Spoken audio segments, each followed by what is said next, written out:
अस्सलामुअलैकुम, नमस्ते, सत श्री अकाल। कैसे हैं आप लोग? उम्मीद करती हूँ ठीक होंगे, खुश होंगे। मैं हूँ हज़ीका अली और मेरे साथ हैं तारिक नियाजी। अस्सलामुअलैकुम, नमस्ते, सत श्री अकाल। उम्मीद करता हूँ ठीक होंगे, खुश होंगे। दोस्तों जहाँ रहें खुश रहें, माँ बाप का ख्याल करें क्योंकि माँ बाप है तो सब कुछ है। आज की हमारी वीडियो है बहुत ही इंटरेस्टिंग। तो स्टार्ट करते हैं अपनी वीडियो को। Let's start. ओके गाइस, तो वीडियो का टाइटल है, तो स्टार्ट करते हैं अपनी वीडियो को। प्रधानमंत्री नरेंद्र मोदी माँ हीराबेन के 100वें जन्मदिन पर घर पहुंचे तो अंदर का वीडियो सामने आया और यहाँ कुछ ऐसा दिखा कि दिल गदगद हो उठा। साथ ही दोस्तों, इस उपलक्ष्य पर मोदी जी ने अपनी माँ पर एक लेख लिखा है जिसमें उन्होंने बताया कि कैसे उनकी माँ बेहद गरीबी में पूरे परिवार को संभाली थी और कैसे एक आम लड़के को माँ ने आम से खास बना दिया। मोदी जी ने लिखा, आप सोचिए, मेरी माँ का बचपन माँ के बिना ही बीता। वो अपनी माँ से जिद नहीं कर पाई, उनके आंचल में सिर नहीं छिपा पाई। मेरी माँ को अपनी माँ यानी मेरी नानी का प्यार नसीब नहीं हुआ था। एक शताब्दी पहले आई वैश्विक महामारी का प्रभाव तब बहुत वर्षों तक रहा था। उसी महामारी ने मेरी नानी को भी मेरी माँ से छीन लिया था। माँ तब कुछ ही दिनों की रही होंगी। उन्हें मेरी नानी का चेहरा, उनकी गोद कुछ भी याद नहीं है। माँ को अक्षर ज्ञान भी नसीब नहीं हुआ। उन्होंने स्कूल का दरवाज़ा भी नहीं देखा। उन्होंने देखी तो सिर्फ गरीबी और घर में हर तरफ अभाव। बचपन के संघर्षों ने मेरी माँ को उम्र से पहले ही बड़ा कर दिया था। वो अपने परिवार में सबसे बड़ी थी और जब शादी हुई तो भी सबसे बड़ी बहू बनी। बचपन में जिस तरह वो अपने घर में सबकी चिंता करती थी, सभी का ध्यान रखती थी, सारे काम काज की जिम्मेदारी उठाती थी, वैसी ही जिम्मेदारियां उन्हें ससुराल में भी उठानी पड़ी। इन जिम्मेदारियों के बीच, इन परेशानियों के बीच माँ हमेशा शांत मन से हर स्थिति में परिवार को संभाले रही। घर चलाने के लिए 2-4 पैसे ज़्यादा मिल जाएं, इसके लिए माँ दूसरों के घर के बर्तन भी मांजा करती थी। समय निकालकर चरखा भी चलाया करती थी क्योंकि उससे भी कुछ पैसे जुट जाते थे। कपास के छिलके से रुई निकालने का काम, रुई से धागे बनाने का काम, ये सब माँ खुद ही किया करती थी। उन्हें डर रहता था कि कपास के छिलके कहीं हमें ना चुभ जाएं। दोस्तों, ये जिम्मेदारी वाली सोच ही थी हीराबेन माता जी की, जिसने मोदी जैसा व्यक्तित्व खड़ा कर दिया। और उनकी ये सोच आज उनके घर पर देखने को मिली जब मोदी जी उनके 100वें जन्मदिन पर उनसे मिलने पहुंचे थे। आप देखिए, जहां भगवान की मूर्तियां रखी गई हैं वहीं सरदार पटेल भी हैं। जिस माँ के लिए देश प्रेम भगवान की पूजा के समान हो और हमारे सरदार पटेल भगवान का दर्जा रखते हों, उसने अपने बेटे को क्या संस्कार और क्या सोच दी होगी, वह हम सब रोज देखते हैं। धन्य है माता जी और धन्य है उनके पुत्र यानी हमारे प्रधानमंत्री जी। धन्यवाद। जी जनाब, हद से ज़्यादा इमोशनल, हद से ज़्यादा यार। मैं वहाँ हैरान हो गई कि मतलब पाँव तो धुलाया था उन्होंने, वो पाँव धोने के बाद जो पानी था उसे अपनी आँखों पे लगा रहे थे। अच्छा, ऐसे शख्स को जो माँ की इतनी रिस्पेक्ट करते हों, उन्हें तरक्की नहीं मिलेगी तो किसे मिलेगी? मैं हमेशा सवाल करती थी खुद से अपने आप से, जब चैनल पे नहीं आई थी उससे पहले भी, कि एक मतलब इतने मतलब मिडिल क्लास फैमिली से या लोअर क्लास फैमिली का एक इंसान जिन्होंने इतनी गरीबी देखी, इतनी मोहताजी देखी, फ़कीरी देखी और इतने बुरे आलम देखे, और उसके बावजूद वो आज प्राइम मिनिस्टर हैं इतने बड़े कंट्री के, तो मुझे जवाब नहीं मिलता था। फिर मैंने बाद में जब इनको समझा तो दिन ब दिन जब मैं समझती गई तो मैंने कहा बहुत आला शख्सियत है, बहुत बड़े इंसान हैं, सर्फ के बहुत बड़े इंसान हैं। और आज मुझे मेरे सवाल का मैं कहूँगी जवाब मिल गया कि वो इतने कामयाब, वो इतने पुरवकार या वो इतने बाइज़्ज़त क्यों हैं, क्योंकि वो अपनी माँ की इतनी इज़्ज़त करते हैं। इसमें कोई भी शक नहीं है। अभी हमारे यहाँ कराची में एक बहुत एक केस चल रहा है, जो एक लड़की माँ बाप को नाराज़ करके घर से चली गई। बहुत ही ज़्यादा हाइप क्रिएट हो गई उस केस की। मूवी बन रही है उस पर, उस लड़की पे मूवी बन रही है, इस पर मूवी बन रही है। कई लोग ऐसे हैं कि जो यूट्यूबर जो हैं उन्हें प्रमोट कर रहे हैं। अच्छा, आपकी मोहब्बत कैसे हुई? जो माँ बाप, मतलब हम अपने घरों में, हम अपनी स्कूलों में, हम अपनी जगह जगह माँ बाप की तारीफ़ें, माँ बाप के बारे में ये, माँ बाप के बारे में वो। ये कौन यूट्यूबर हैं जो उनका इंटरव्यू ले रहे हैं कि माँ बाप को नाराज़ करके, माँ बाप, पता है आपको, माँ बाप अदालतों में अरे माँ का रोना नहीं देखा शायद जब वो अदालत में थी, जब उनकी बेटी आई। हुआ ये कि सुनवाई के लिए जब बुलाया गया, लड़की को भी बुलाया गया, लड़की चली गई थी जैसे कराची की लड़की थी, वो गई है लाहौर पंजाब, सबको पता होगा, बाकी देखा होगा आप लोगों ने, वायरल चल रहा है। तो जब वो जैसे ही दुआ ज़हरा, हाँ दुआ ज़हरा, जब जैसे अदालत में दाखिल हुई तो माँ उसको देखकर ऐसे पागलों की तरह हुई, और उन्होंने उसको बोला भी कि तुम एक काम करना, जज के सामने बोल देना कि मुझे पेरेंट्स के साथ जाना है। लेकिन वो लड़की इतनी जिद्दी, इतनी या मजबूर, पता नहीं, कुछ लोग तो कह रहे हैं कि बहुत खुश है वो, पागल हो गए। मैं मानती नहीं हूँ इस बात को, वो जो दूसरा वाला एंगल है वो तो मैं तो उस पे कुछ लोग कह रहे हैं कि शायद पता नहीं कोई पीछे ताकतें हैं जो इन्हें मजबूर कर रही हैं, लेकिन कहीं ना कहीं तो यार बच्ची को माँ बाप के एहसास होना तो चाहिए। मुझे बताएं, मुझे किडनैप करा है बंदे ने, चलें ठीक है मैं मान लेती हूँ आपकी बात, मुझे इंजेक्शन लगाए जा रहे हैं, मुझे किडनैप किया हुआ है बंदे ने, मेरे पेरेंट्स मुझे सामने दिखते हैं, मैं पूरी दुनिया छोड़ के अपने पेरेंट्स के पास जाऊंगी भागकर, और मैं एक ऐसी जगह मौजूद हूँ थोड़ा सा भी होश हो तो, थोड़ा सा भी होश हो तो, जहाँ इंसाफ होने वाला है, जहाँ हमेशा के लिए मेरी लाइफ का फैसला होने वाला है, मैं पहली फुर्सत में सच बताऊंगी, जज को सच बताऊंगी। क्या कर लेंगे वो, जितनी भी ताकत है वो क्या कर लेंगे मेरे पेरेंट्स के सामने, मेरे अपनों के सामने, वो क्या कर लेंगे, मुझे ज़बरदस्ती तो नहीं ले जाएंगी। दूसरी बात ये है कि जब उसका इंटरव्यू लिया जा रहा था, मैं बिल्कुल मैं ये समझ रही थी कि इनके पीछे कोई ना कोई मसले मसाइल होंगे, लेकिन जब उसका इंटरव्यू लिया जा रहा तो उससे पूछा गया कि आपको कहाँ मिले, तो वो शर्मा के कह रही है कि जी मेरी पहली मोहब्बत है और मुझे पबजी पे मिले। तो फिर उन्होंने बोला आप ऐसा कौन सा वक्त आया जब आपने सोचा कि मुझे ज़हीर के साथ रहना है, मुझे अपने पेरेंट्स को छोड़ना है। तो उसने बोला जब मैं भाग कर आई ना और ज़हीर ने मुझे वापस नहीं भेजा, तो तब मुझे लग गया कि ज़हीर मुझसे बहुत सच्चा प्यार करते हैं और हमारी मोहब्बत हमेशा रहने वाली है, और मैं इनके लिए किसी को भी छोड़ने के लिए तैयार, क्योंकि इन्होंने मुझे उस वक्त अपना लिया। अच्छा ठीक है, वो एक मतलब कम एज है, उसे अक्ल नहीं है, जो भी कह सकते हैं।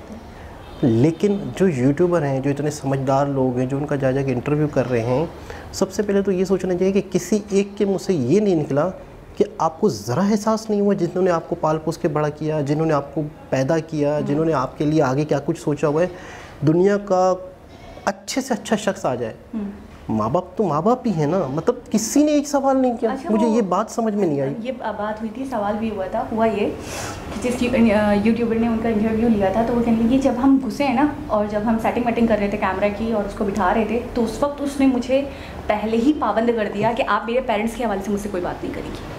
तो फिर हमने उसको समझाया, मैं भी थी, यूट्यूबर ने कहा वो जो बहुत अभी वायरल हो रही है सुनहरा और वो, तो उन्होंने कहा मैं थी और 2-3 यूट्यूबर्स और थे, तो हम चारों ने मिलकर बैठकर उसको समझाया कि बेटा जो भी है आपने गलत किया है, आप अपनी गलती को एक्सेप्ट करो, और आप पेरेंट्स पे बात क्यों नहीं करोगी, आपके पेरेंट्स की क्या हालात है। तो फिर वो बड़ी मुश्किल से मानी है अपने पेरेंट्स पे बात करने में, नहीं तो वो उनका नाम भी नहीं सुनना चाहती थी।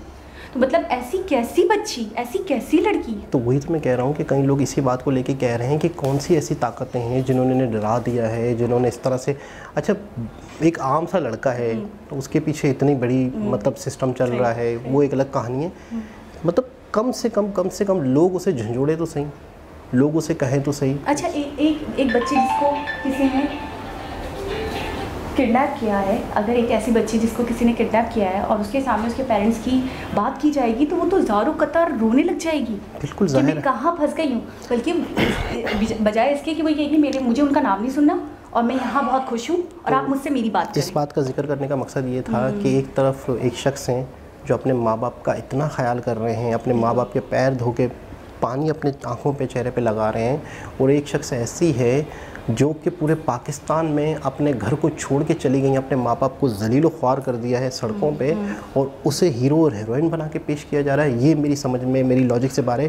पाकिस्तानी कौम की मेंटलिटी, पाकिस्तानी कौम की सोच, मोहब्बत की दास्तान कह रहे हैं, हीर रांझा के लेवल पे ला रहे हैं। अच्छा मैं सबसे सवाल करता हूँ, क्या अगर आपकी बहन और आपकी बेटी घर छोड़ के जाए तो क्या होगा? नहीं, तो वो डायरेक्टली सवाल किया गया, वो कह रहे हैं हम अपनी बच्चियों को आज़ादी देंगे, अगर वो पसंद करती होगी तो हम उसको बोलेंगे ठीक है हम वहाँ पे निकाह करवा देते हैं, हम उसको हराम की तरफ क्यों ढकेंगे, हम उसको हलाल रास्ता दिखाएंगे ना। अब इनके पेरेंट्स ने इतनी सख्ती करी, वो कह रही मेरे बाप मुझे मारते थे, मेरी अच्छा मुझे एक बात बता दें, इस दुनिया का कोई एक पेरेंट बता दें जिसने आज तक अपने बच्चे को एक थप्पड़ ना लगाया हो।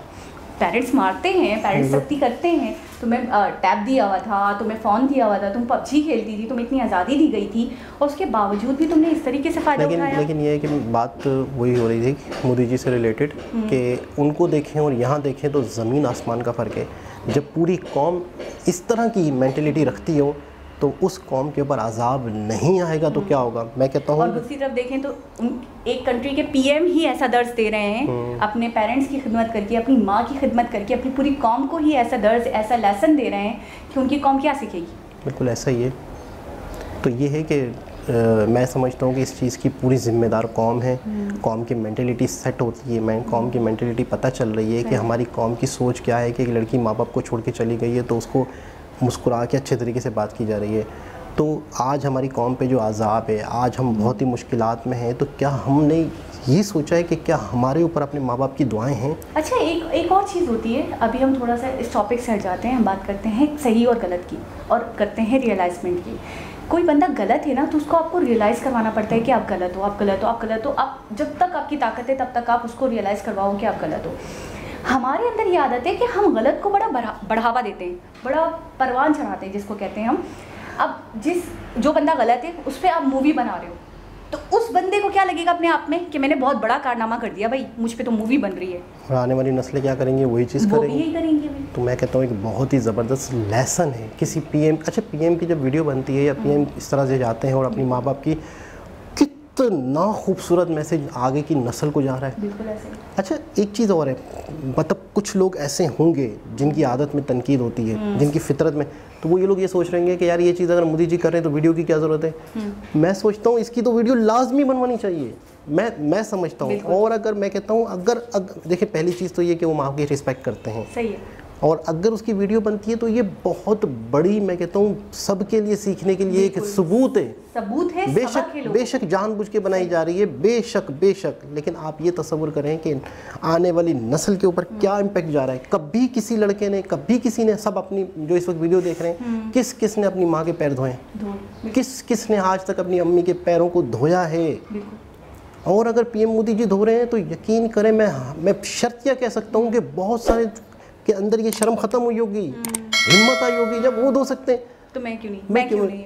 इससे पहले देखिए, जब तक हम वो चीज़ नहीं करते, जब तक कोई करता नहीं है। अच्छा, जब वो शख्सियत करे जो एक सेलिब्रिटी हो, हमारे हीरोज़ सिगरेट पीते हैं, हमारे हीरोज़ स्ट्रिंग पीते हैं, हमारे हीरोज़ ड्यू पीते हैं, तो हम कहते हैं हम पिए, हम भी करेंगे। सलमान खान ड्यू पिएगा तो हम भी पिएंगे, सलमान खान ये करेगा तो हम भी करेंगे। अच्छा, एक और बात और भी है कि पीएम मोदी, अगर हम थोड़ी देर के लिए पीएम हटा देते हैं, मोदी जी सिर्फ एक बुजुर्ग हैं, एक बड़े हैं, एक ऐसे इंसान हैं जो लोगों को दर्द दे सकते हैं। अच्छा, छोटे सीखते किससे हैं? अपने बुजुर्गों से, अपने बड़ों से।